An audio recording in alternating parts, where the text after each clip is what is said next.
What is up, everybody, and welcome to another World of Warcraft live developer Q&A. My name is Josh Allen, aka Community Manager Lore. Join the 100% loot RNG in the game with caches, personal loot, and trading restrictions.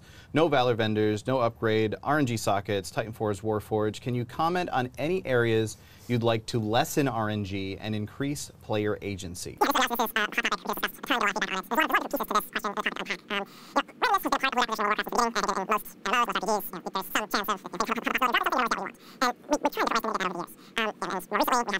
The Residuum vendor to help make Azerite armor from Mythic Plus in particular more acquirable and more targetable for folks who want a specific piece. It's like crafted pieces where you can get a very high quality Mythic grade level piece in a specific slot. Is the result of the overall direction that taken over the past several years. At this point now, we have more different viable loot acquisition paths than before, but it's in parallel with class rating, PvP, all which are getting gear that can be universally useful. Whereas in the past, over the last few years, it was basically you have to raid to get that gear, then PvP had one separate gear path, but PvP staff wasn't useful. And so there are fewer items to really deal with. You're not looking at a tier and only have 2 or 3 items total that you pay for, maybe even just one. If you got the other, you're happy you got it. If you didn't, whereas these days it's much more common to see good loot, but isn't the precise good loot that you need. Whether it's getting something from your cache that's not quite the thing you're hoping for, or you get something you already have a Warforge piece in a slot, and it feels like the extra layers of randomness. Right. That's something we want to do more, to help mitigate, and certainly with the cache in an area where there's potential for a lot of pretty bad dealing if you get racers for weeks in a row through half a player rating slots. We don't require some type of artwork we're actively working on to have some history and some sense of control. It's different than the protection that we've done in the past. We want to have some memory of what you've done running sources so that we can minimize the chance of really negative feeling bad luck there. But, overall though, many players feel that gear resets are too frequent and too steep. Will anything be done to address this issue? Wow, I cannot speak today. That's what we're breaking in the new setup, is that I'm no longer capable of speaking. Many players feel that gear resets are too frequent and too steep. Will anything be done to address this issue going forward? So talking about the idea of new raid tier comes out, and now I have to go and collect a whole bunch of new gear, or a new Mythic Plus season starts. Any of the above, where now all the gear that I had previously, players feeling like that is now no longer useful gear anymore because it's all being replaced very quickly. I think this is, we've talked about this in these Q&As a couple of times in the past. It's a double-edged sword, right?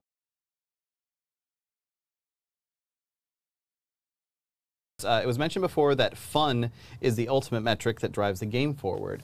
What are some qualitative and quantitative methods that are utilized to measure not only participation but actual enjoyment? So the idea of how do you measure fun in World of Warcraft? How do you look at something and say, okay, yeah, this thing that we've created, this is fun, versus this is something that people are doing just because it's good? Exactly.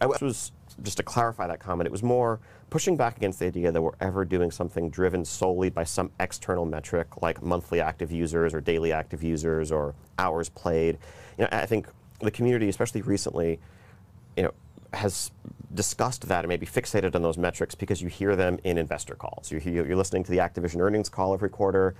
We would never do something, like if we do something that makes people spend more time in the short term but isn't fun and isn't frustrating and is burning them out, that's not a successful design. That's a terrible design. We have no incentive to want to do that. We've seen strong correlations between that and how the community is feeling. I think comparing, let's say, the middle of Warlords to the middle of Legion, overall engagement levels in the middle of Warlords were much lower because there was less to do. People were feeling less excited about the game, felt less like there were fewer reasons to log in every night.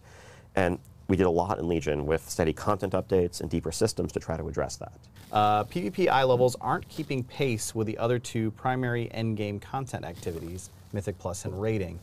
What's the philosophy surrounding PvP eye levels, and what should be the rate you receive them? To be pronounced, Amsu on Twitter, who said, are you guys going to address the issue where secondaries are more important than main stat?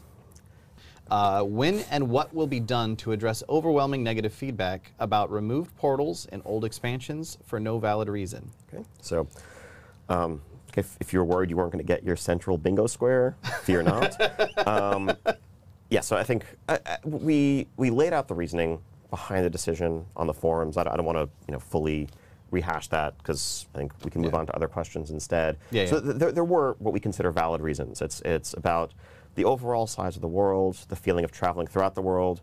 It's consistent with what we'd done in past expansions. When Cataclysm came out, Northrend Dalaran lost many of its portals. When Wrath came out, Shantrath lost its portals. And also, it would be an odd place to end up to have players a few years down the line be told, come to the game and be told, actually, you should go do Legion content and get your dollar on Hearthstone there, and that's the best place to have as your home base, even when the game has moved on to entirely different locations. We've heard a bunch of feedback, of course, and I think since 8.15 came out, for the most part, players have realized that there are a bunch of ways of accessing convenient locations around the world that weren't necessarily the old portals that they were using, but are still relatively quick and seamless.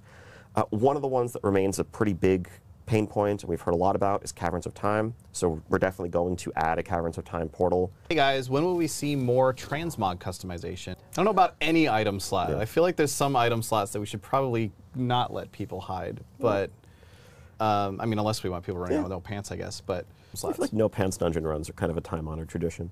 That's true, especially if you like needed extra rage as a tank ages ago. That's it's a deep cut. So yes, actually, we've heard a lot of great feedback and discussion actually really recently, especially with Zandalari being unlocked as an allied race, about the chest slot. And so yes, we're going to, in our next update, we're going to add the ability to hide chest. Are we ever going to see increased character customization? Like being able to make minor adjustments to height, eye color, etc. A lot of games nowadays will let you go in and tweak like literally every single aspect, like what are the angle of your eyebrows and stuff like that. I'm guessing we're probably not heading in that direction, but yes, I think a world where it's sliders and you can make your scary, super tall slender man, probably unlikely. No fish faces. Things like eye color.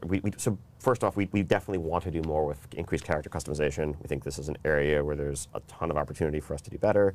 Zandalari and Kultiran's now released. When can we expect information about the next set of allied races? Who said, I absolutely love the allied race unlock quest lines. Have you considered making them repeatable by alts that could be seen as chapters of the war campaign? I was actually interested to find this out after I went through the Dark Iron quest here very recently, and I was like, oh man, that was super cool. I want to go do that again, and I couldn't. So how do you feel about this? That's a cool suggestion. I think it's something I'll definitely discuss with the team, and we'll see what we can do. I think there's some... leveling is faster but still dull due to slow drips of abilities over long periods of time. Are there any intentions to address not just the speed of leveling, but the quality of the time spent? I can kind of understand this question as well. Like you get the big fanfare nowadays, and it used to be that there was at least something that you would then go and spend, like the old talent trees and so on. You would get something and you go and spend it every time you saw that big sploosh and you heard that same sort of, I don't even know how to, gong noise, I guess? I don't actually know how to describe that Probably noise. not a sploosh. But now that I'm thinking, it's a sploosh. It's a sploosh. But nowadays you get the sploosh, and then I'm just going to call it a sploosh now from now on. All right. I'm being yelled at. This is something we're talking about a lot.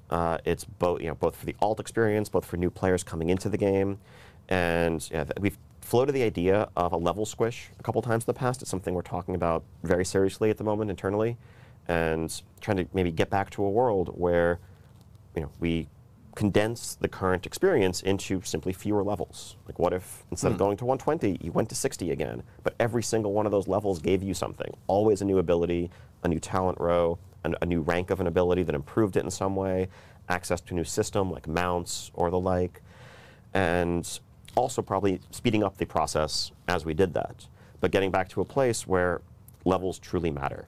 Because it's kind of an empty experience filling that bar, hitting the new level, and realizing like, okay, my crit and my haste just kind of went down a bit, and otherwise nothing changed. Why is that exciting? Yeah, that's not what levels should be in an RPG, and it's something we need to fix. Are there any older design philosophies you're rediscovering as you develop Classic that you're considering returning to in the modern version of the game? Things that make the game feel more like a living world than an RPG, perhaps. Increased travel time and removing portals, mainly. But in all seriousness, I think community. But we'd like to recapture more of the ability to have the game be a place where you can meet new people, where you can make new friendships, forge new bonds, because that's part of what I think sets World of Warcraft apart from all the other games that are out there. And it's something that, as we're delving into the social systems and the other pieces of Classic, I think we're definitely being actively reminded of and thinking about how we can apply that to the modern game. Will there be dedicated servers for role-playing on Class? Is the community's feature worth putting dev resources into moving forward? It seems to have caused more issues than it's solved. So I think communities as a whole, I think we very much feel is worth continuing to invest resources into. We've seen a ton of communities popping up for cross-server gameplay and activities. There are everything from YOLO BGs to keystone pushing groups to cross-server raid groups that can easily recruit and communicate and maintain a calendar, maintain a schedule, and in a way that's compatible with the way guilds work, right?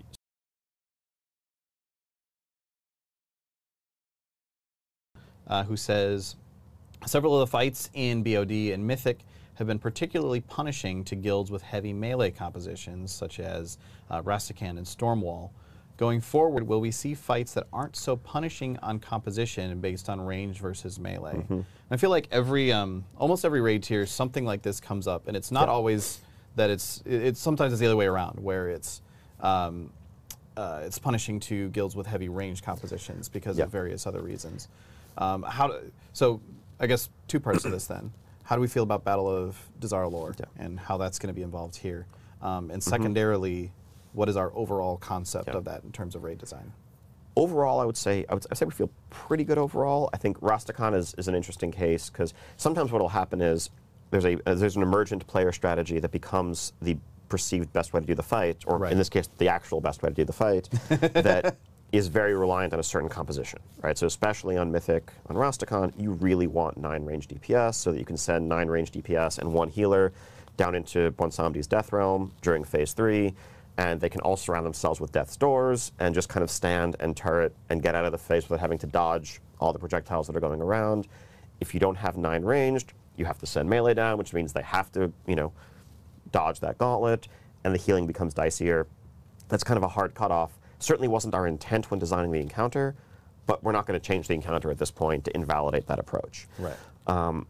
Beyond that, ideally, there would be fights that are better with a heavy melee comp, fights that are better with a heavy range comp, and fights that are neutral.